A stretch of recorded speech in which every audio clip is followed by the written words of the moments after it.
Dengue బాగా కనపడుతుంది.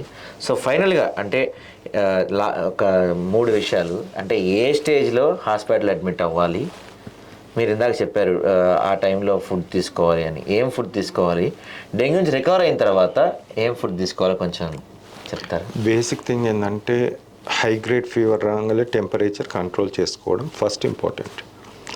Second, testing is important.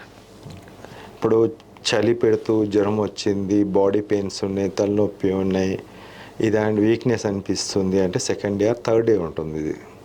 So ఇమ్మీడియట్గా టెస్ట్లకు వెళ్ళడం, చేయించుకోవడం ఇంపార్టెంట్. దెన్ నెక్స్ట్ సెకండ్ డేనా థర్డ్ డే నిర్ధారించిన టెస్ట్లని తీసుకెళ్ళి డాక్టర్ దగ్గర చూపించడం ముఖ్యంగా ఇంపార్టెంట్. బేసిక్ థింగ్ ఏంటంటే డ్రగ్స్ ఉన్నాయి, దీనికి డెంగ్యూకి ట్రీట్మెంట్ ఉంది.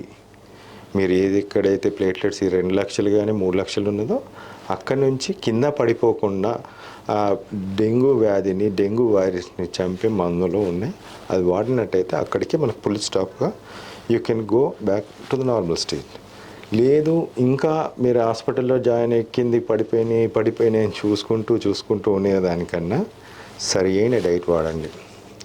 High protein rich diet, whatever the form, egg కానీ, చికెన్ కానీ, మటన్ కానీ.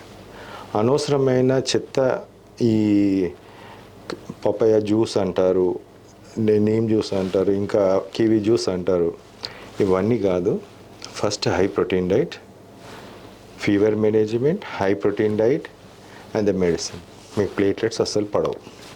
ఇన్ కేస్ పొరపాటున పడ్డాయి తినలేని పరిస్థితిలో వామిటింగ్స్ ఉన్నట్టయితే వామిటింగ్స్ తగ్గట్టు మెడిసిన్స్ ఉంటే అది వాడినట్టయితే ఎటువంటి ప్రాబ్లం ఉండదు, ప్లేట్లెట్స్ పడిపోయే ప్రసక్తే ఉండదు.